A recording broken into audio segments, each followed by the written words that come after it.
Yo, what's up? PJ here, and in today's video, we'll just have a quick unboxing itong nabili natin sa Lazada sale. Ano kaya ito? This is something very useful and something that I would recommend every household should have. So ano kaya ito? So ito, i-unbox na natin to. Very important. This is something na health related, di ba? Health related. Health is wealth kasi ika nga, di ba? So ito, i-unbox na natin siya. So I got this for only 340 pesos. Diba? It's not that expensive and napakahalaga ng tool na ito. So ito yung laman niya. Tadan! Yan. Ano to? May mga ganyan pa. Mga carton. So, ito na siya. It's for ano to. Yan. Ito yung package natin or parcel. Buksan na natin. Something na sa mga health conscious and something na that would really ano tawag dito, help you, diba? Ayan, tadan, kita niyo ba? Ayan, so this is a pH meter. So tinatest ito yung pH level ng inyong water, kung acidic ba yung water nyo, neutral or alkaline. So yung recommended na iinumin natin is yung neutral or yung mga alkaline level na tubig. Because pag acidic daw, especially doon sa may mga cases na may acid reflux or GERD or yung acidic yung tiyan natin, may tendency kasi na magre-react siya if acidic din yung water natin. And yun nga, may mga studies din na mas beneficial talaga if yung iinumin natin is neutral, especially daw yung pag alkaline yung water na iniinom natin. Because yun nga, it has something to do with na hindi makakapag-survive daw yung mga anong tawag yan, free radicals kumbaga sa tiyan dahil hindi dahil alkaline siya. So yun yung additional benefits daw if alkaline water yung inumin natin. But yun nga, I think it should have more studies pa.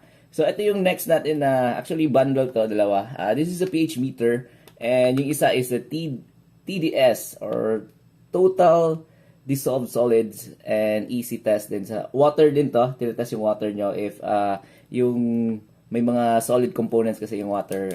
If tap water siya, medyo mataas, madami kasi yung mga kumbaga dito yung mga solid, mga minerals, gano'n na nandun sa tubig nyo. If spring water, gano'n. If super contaminated naman yung water, if yung reading ng inyong TDS is more than 300, ano daw yun, not safe for drinking. So, yun nga yung sabi natin kanina that these items na nabili natin sa Lazada is definitely something that every household should have. So, that matest natin yung tubig natin if it is safe and potable ba, safe ba inumin, and yun nga if acidic, alkaline, or neutral yung water natin.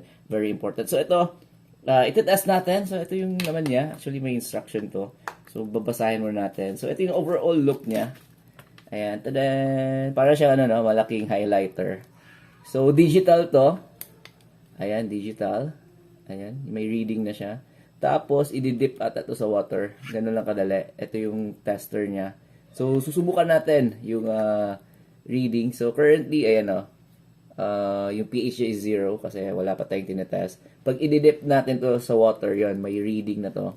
So, I think ganun lang siya pag basahin muna natin yung manual before we try to use this. So that tama yung ating procedure. Ayan And then, ito may mga kasali siya. Ito, empty the powder into a clean 250 glass beaker. Ito yung mga iti-test nyo. Stir until the powder has completely dissolved. So, ito, 9.18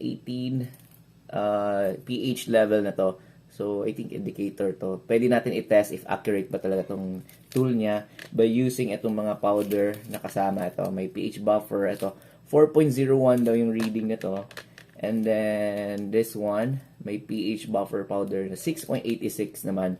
So, ito, may, ano pa yung kasama niya? It has,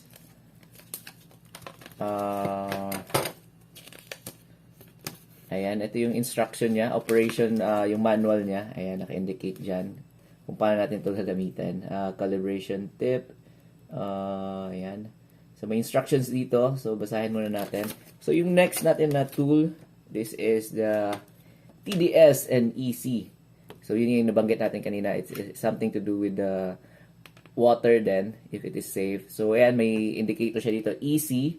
And then I think you just need to press the shift kung may ibang modes siya eh. Easy, PPM, ayan. So I think we need to read muna yung instruction kung paano gamitin. So, yun, abangan nyo yung sa ating next video. Itetest natin yung ating nabili from Lazada. Ito yung ating PH and the TDS and EC meter. So, I just got this for 340 pesos. Imagine that. If gusto nyo din yung ganito na items, yun, check lang yung link ko sa description down below so that you will be directed to the supplier kung saan ko nabili itong mga ating tester. So, yun. Subukan natin ng mag-test tayo in a while. So, abangan nyo yun. So, yun lang yung video natin for today. My name again is PJ. Sa mga wala pa ka-subscribe, subscribe and hit that like button and notification bell. And of course, comment down below kung may mga tanong kayo. So, yun lang yung video natin for today. Thank you for watching. I'll see you again in our next video. So, quick testing lang na itong pH meter na nabili natin sa Lazada. So, all you need to do is, kailangan nyo lang ng lalagyan ng water and then, yung immersion line niya dapat daw hanggang dito lang. So, ganun lang, i-on nyo, tapos yun, magde-detect naman siya, i-stir nyo konti, and yun, it will show the reading ng pH level ng water nyo. So, subukan natin kung effective ba. So, ito, susubukan natin itong Le Minerale. So, nakalagay kasi dito, may reading din kasi siya na yung pH niya is 7.2 to 7.8. And TDS niya is 255.50. So, ito. Subukan natin kung accurate na itong Le Minerale na water na nabili natin. So, ito yung gamit ko itong cup ng rice. Ayan. So, immersion line. Hopefully, ano naman siya. Hanggang immersion line lang. There. Tapos, press nyo yung on. There, and then, i-dip na natin siya. Ayan. Hanggang immersion line. So, i-stir down ng konti hanggang mag-stabilize yung reading niya.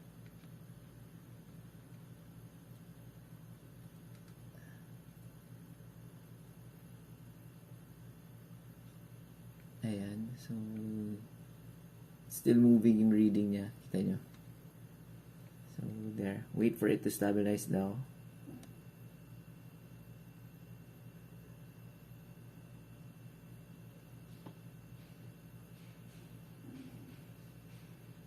So, ayan. Currently, yung reading niya is 6.54. Yung reading ng ating, Le Mineral. So, siya konti.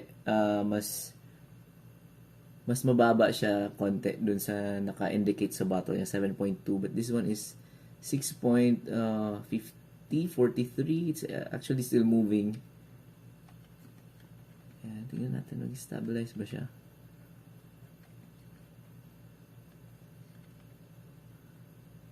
Ayan. So, yung reading niya ngayon is 6.34. 36, so it's moving. So, I think nandun yung kanyang level niya is 6.36. So, I think may margin of error siguro ng konti. So, yung could be 7.2. But, at least hindi siya ganun, di ba? Ang acidic kasi is nasa 4. So, ito is 6.33. Yan, 6.4, 6.51. So, I think nandun na siya sa may almost neutral na side. Ayan yung reading niya. Kita niyo ba? 6.36. Ayan. So, mag-try pa tayo. I-test natin sa ibang water kung ano yung pH level na makita natin. So, yung i-test natin ngayon is yung usual na nabibili natin sa mga water refilling na yung 5 gallons. Diba? Subukan natin kung ano yung reading niya dito sa ating tester.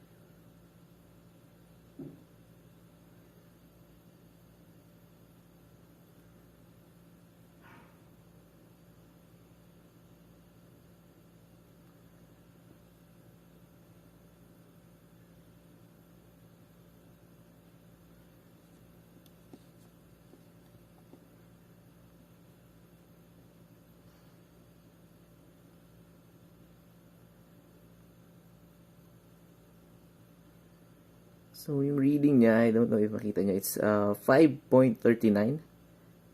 So, medyo acidic yung